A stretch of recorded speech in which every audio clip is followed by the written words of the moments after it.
Salut à tous, c'est Aurel, aujourd'hui on se retrouve pour une nouvelle vidéo, on est sur Honkai Star Rail, petit guide sur Sunday cette semaine. Malheureusement je n'ai pas accès au serveur des créateurs pour la version 2.7 du jeu. Ça veut dire aussi que c'est la dernière vidéo que vous verrez sur Honkai Star Rail. J'arrête tout ça parce qu'il y en a marre, le serveur Early Access, voilà, enfin franchement ça commence à bien faire. Non, évidemment, je rigole, je continue les vidéos, ne vous inquiétez pas, je ne suis pas comme ça. Évidemment, vu que je n'ai pas l'accès, ça va être un guide un petit peu plus classique, je ne saurais pas vous showcase le personnage en même temps. Par contre, ça tombe bien parce qu'en vrai, en version 2.7, je compte invoquer Sunday et Ting Yun si j'ai un peu de chance dans mes drops, ce qui veut dire que dans tous les cas vous aurez des showcases à un moment donné sur les deux personnages, et de toute manière ça ne m'empêche pas de faire une vidéo guide, de vous montrer les meilleurs stuff etc à avoir dessus. Avant de démarrer la vidéo, n'oubliez pas le petit pouce bleu, merci à ceux qui le mettent, ça aide pour le soutien, et puis potentiellement plus il y a de soutien, plus je peux avoir la chance d'avoir l'accès au serveur Early Access pour les prochaines versions. Comme d'habitude la vidéo sera en plusieurs segments, on va parler d'abord du kit du personnage, ensuite on parlera de ses meilleurs cônes de lumière, puis de ses meilleurs sets d'ornements et de reliques, et ensuite de ses meilleures stats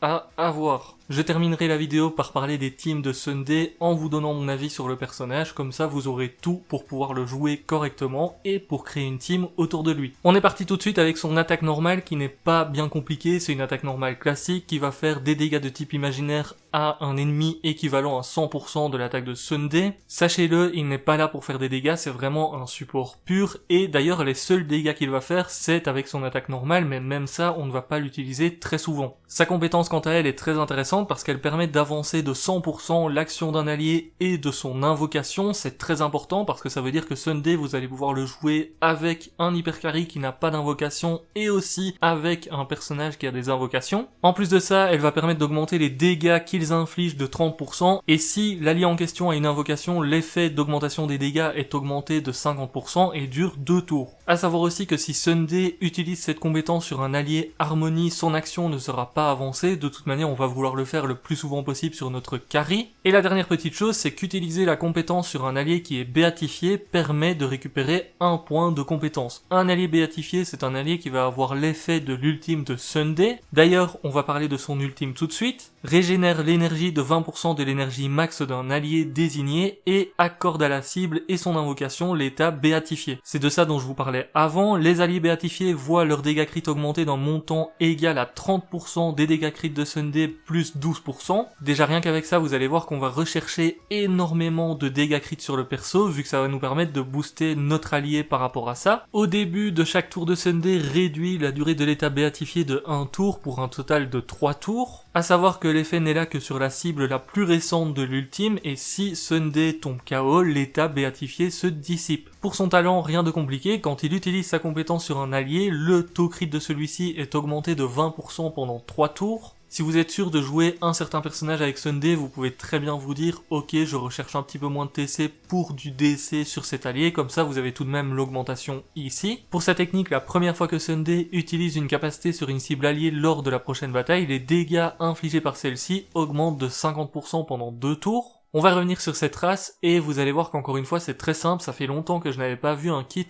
aussi simple et aussi rapide à vous présenter. C'est vrai que dernièrement sur les persos on a 14 lignes parfois pour les compétences et tout. Ici la première trace va permettre à Sunday de supprimer un debuff sur un allié quand il utilise sa compétence sur celui-ci. Sa deuxième trace, quand le combat commence, Sunday régène 25 d'énergie, ça va vous permettre d'avoir l'ultime un petit peu plus rapidement. Et sa dernière trace, si l'ultime régénère moins de 40 d'énergie à la cible alliée, augmente l'énergie régénérée à 40. Ça dépend évidemment du personnage sur lequel vous utilisez votre ultime, mais partez du principe que vous aurez au minimum 40 d'énergie régène. Parlons maintenant de ces idolons avec le premier. Quand Sunday utilise sa compétence, l'allié ciblé ignore 16% de la défense de l'ennemi qu'il attaque, et son invocation quant à elle ignore 40%. Cet effet dure 2 tours, le deuxième idolon régène 2 points de compétence après la première utilisation de l'ultime, les dégâts infligés par un allié béatifié augmentent de 30%. On est sur un idolon qui va énormément augmenter vos dégâts. Le troisième idolon permet d'augmenter le niveau de l'ultime de 2 et le niveau de l'attaque normale de 1. Autant le dire, l'attaque normale on s'en fiche complètement avec lui, vous n'êtes même pas obligé de la monter. Le quatrième idolon vous permet de régénérer 8 points d'énergie au début du tour. Le 5e eidolon vous permet d'augmenter le niveau de la compétence de 2 et le niveau du talent de 2. Pour le 6e et dernier eidolon, vous allez voir qu'il est un petit peu plus long et il est aussi très intéressant. Le boost du taux crit que vous avez avec le talent est stackable jusqu'à 3 fois et la durée de l'effet du talent est augmentée de 1 tour.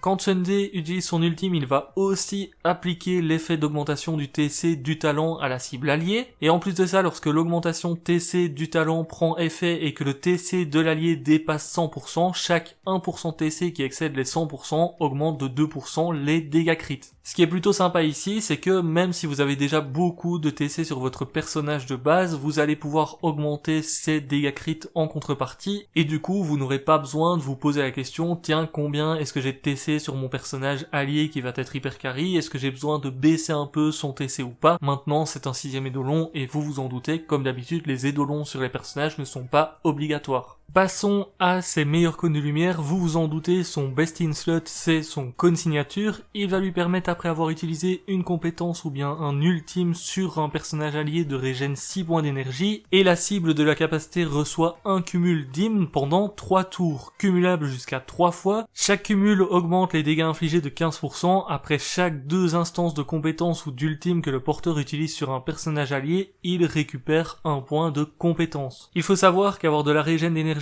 avec Sunday c'est très intéressant parce que ça va vous permettre d'avoir du coup plus facilement votre ultime. Avoir évidemment des dégâts infligés augmentés par les alliés c'est aussi intéressant, et le point de compétence à récupérer c'est très cool parce que dans certaines teams vous allez voir que Sunday va consommer énormément. Le cône va vous permettre de le jouer un peu plus partout sans forcément avoir de problème. Pour les autres cônes que vous pouvez utiliser, vous avez le cône signature de Bronya, le combat n'est pas terminé. Il vous permet d'augmenter la régène d'énergie et de restaurer un point de compétence tous les 2 ultimes de Sunday. En plus de ça, il vous permet d'augmenter les dégâts infligés par le prochain allié à agir après sa compétence. Évidemment, vu que la compétence de Sunday c'est le même genre que la compétence de Bronya et que vous êtes sûr de pouvoir faire jouer un allié après, ça reste très fort. Vous avez aussi le cône signature de Sparkle qui peut être joué escapade terrestre. Il vous permet d'augmenter les dégâts crits de Sunday, vu qu'on a un scale dessus, c'est très cool, et en plus de ça, vous allez pouvoir augmenter le TC et les dégâts crits des alliés. Passé et futur est aussi un très bon cône à jouer avec lui, étant donné qu'il permet d'augmenter les dégâts du prochain allié quand le porteur utilise sa compétence. On reste un petit peu sur le même concept qu'une partie du cône de Bronya. Je pense que vous êtes beaucoup à jouer Ça n'arrête pas de danser, sachez qu'il est aussi jouable sur Sunday. Il permet d'avancer l'action de tous les alliés après l'utilisation de l'ultime. C'est un cône qui est énormément utilisé sur le jeu pour les personnages Harmonie. C'est d'ailleurs le cône que l'on retrouve le plus pour les gameplays en 0 cycle. Si jamais vous prenez le BP, Nuage taillé dans la lune est aussi jouable sur Sunday. Il vous permet d'augmenter soit les dégâts crits, soit l'attaque, soit la régénération d'énergie de tous les alliés au début du combat et à chaque fois que le tour du porteur commence. Le dernier que je peux vous conseiller si vous n'avez pas les autres que j'ai cités ou bien que vous les utilisez déjà, c'est Roue d'engrenage. C'est un cône 3 étoiles qui peut servir si vous débutez le jeu par exemple. Il permet d'avoir de la récupération d'énergie quand Sunday attaque ou qu'il est touché. Évidemment c'est un peu plus situationnel parce qu'ici Sunday va devoir se faire attaquer, mais en soi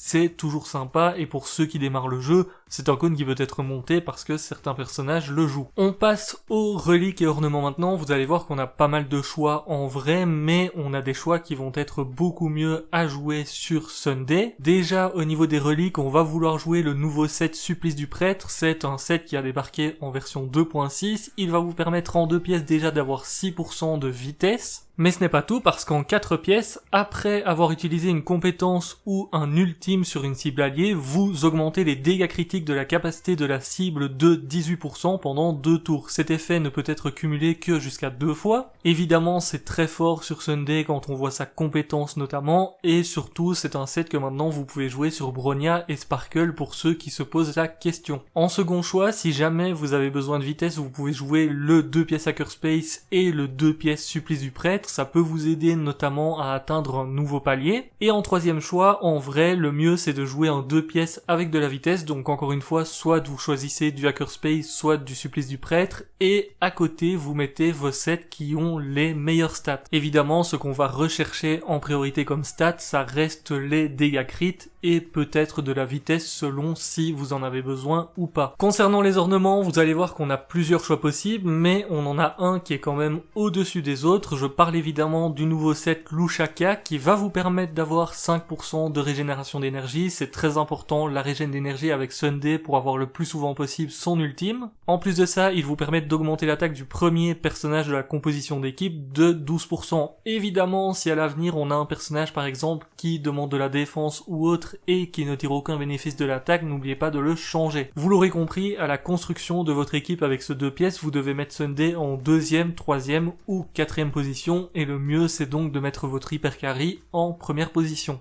En deuxième choix, on va préférer jouer Ki brisé en priorité vu qu'il va nous donner 10% de dégâts crit sur nos alliés. N'oubliez pas qu'il vous faut absolument 30% de résistance aux effets. En troisième choix, on a Flotte de l'Éternel qui nous permet d'augmenter de 12% les PV de Sunday, et si vous avez 120 de vitesse ou plus, vous avez une augmentation de 8% de l'attaque de tous les alliés. Encore une fois ici, faites bien attention parce que déjà il vous faut la vitesse, donc selon comment vous jouez Sunday, ça ne va peut-être pas vous servir, et il vous faut aussi des alliés qui vont bénéficier de l'attaque. Le dernier choix qui est encore une fois possible à jouer sur Sunday, mais qui ne sera pas toujours super efficace, ça va dépendre des combats, de la composition que vous avez, etc. C'est le 2 pièces Von Wack. Il vous permet d'avoir 5% de régène d'énergie en plus, et quand vous avez une vitesse de 120 ou plus, son action est avancée de 40% à l'entrée au combat. Pour ce qui est des stats principales et des substats pour Sunday, vous allez voir que ça ressemble énormément à Sparkle ou bien Bronya, avec quelques différences tout de même. Déjà pour le torse, on va prendre du dégât crit vu qu'on a du scale dessus. On va prendre de la vitesse pour les bottes parce qu'on va tout de même essayer d'atteindre un certain palier de vitesse, mais je reparlerai de ça une fois qu'on sera dans les substats.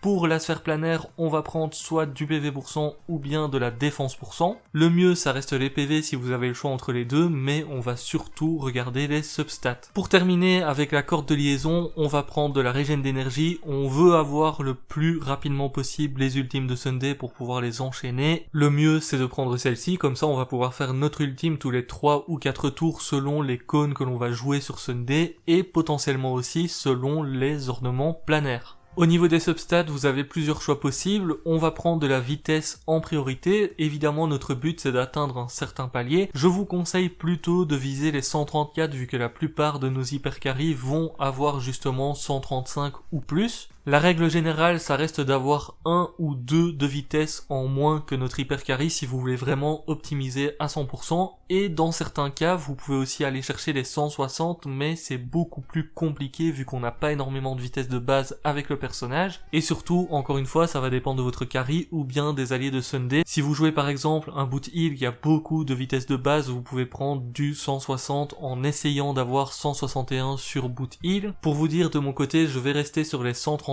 en termes d'objectifs, dans le sens où j'ai beaucoup d'hypercarry qui ont 135 ou plus, donc Sunday pourra bien comboter avec eux. Le truc, ça sera aussi de voir ce qui nous attend à l'avenir sur le jeu, parce que on aura potentiellement un DPS par exemple qui a une invocation et donc qui combotera très bien avec Sunday. Si ce DPS là a beaucoup de vitesse, on devra peut-être changer la vitesse de Sunday pour s'adapter. En second, on va prendre du dégât crit vu qu'on a beaucoup de scale dessus, on va essayer d'avoir un maximum, et en troisième, vous pouvez prendre toutes des stats qui vont vous permettre de survivre un peu plus longtemps. Évidemment, le mieux, ça reste les PV %, la défense % et la résistance aux effets. N'oubliez pas que si vous jouez le 2 pièces Ki brisé, il faut atteindre les 30% de résistance aux effets. Passons au team de Sunday, et puis je vous donnerai mon avis par rapport au perso. Au niveau de ses meilleures équipes, on va vouloir jouer Sunday dans des teams où on a un hypercarry en priorité, même si c'est tout à fait possible de le jouer par exemple dans une team avec Fei Xiao et Topaz. Le top, ça restera de jouer avec un hypercarry qui a des invocations.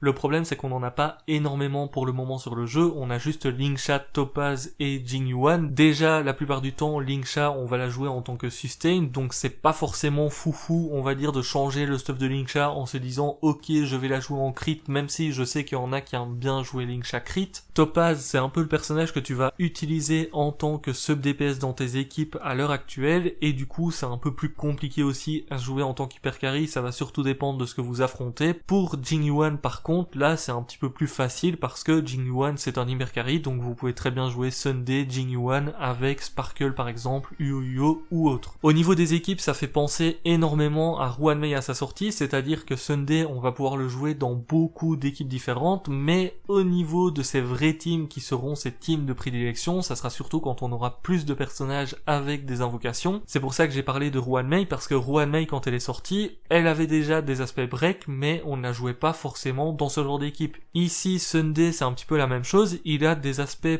pour jouer en hyper carry, mais il a surtout des aspects pour jouer avec des personnages qui ont des invocations, donc plus tard ça sera le top support pour ce genre d'archétype. Pour vous donner quelques exemples d'équipes à faire avec le personnage, vous pouvez faire des teams autour de Jingyuan, donc là vous avez Sparkle, Sunday, Uoyo qui peuvent très bien comboter, ou bien même des Tingyun ou autres. Vous pouvez faire des teams avec Imbibitor Lunae, encore une fois ici ça va vous demander d'avoir Sparkle parce que vous avez besoin d'avoir une régène au niveau de ses points de compétence pour avoir plus facile. Une team avec Topaz en hyper carry peut être envisagée aussi. Le truc c'est que comme je vous le disais plus tôt, Topaz on va plutôt la jouer en sub DPS, et donc au niveau de ces équipes ça va surtout dépendre de ce que l'on affronte, parce que si vous avez beaucoup d'ennemis en face de vous qui ont pas mal de PV, c'est vrai qu'une team avec Topaz hyper carry ça passera pas forcément. Pour le reste vous pouvez jouer dans des teams avec Fei Xiao, Topaz ou bien Yuni Topaz avec Blade etc, mais ça va dépendre de ce que vous avez déjà comme support sur votre compte. Si vous avez Robin, on va pas se mentir, autant jouer Robin dans la team Fei Xiao Topaz et réserver Sunday pour une autre équipe par exemple. Je vais terminer la vidéo par mon avis sur le personnage, je vous le dis directement, personnellement je compte l'invoquer de mon côté. Le truc c'est que Sunday ça reste un personnage qui est plus future-proof qu'autre chose. Comme je l'ai dit plusieurs fois, on n'a pas encore sa vraie team de prédilection comme Ruanmei à l'époque ou bien même Robin, parce que Robin finalement à l'époque elle avait déjà une première team avec des attaques de suivi, mais c'était pas comme la team de maintenant avec Fei Xiao. Du coup, est-ce que Sunday c'est un très bon choix à invoquer aujourd'hui? Oui, c'est un très bon perso, donc il vous servira dans tous les cas. En plus de ça, il est future proof. Le truc c'est que peut-être que certains d'entre vous se disent moi je préfère invoquer Tingyun, ce qui peut se comprendre en soi. On ne sait pas quand on aura la grosse méta avec les teams invocation pour pouvoir jouer Sunday dans sa meilleure équipe,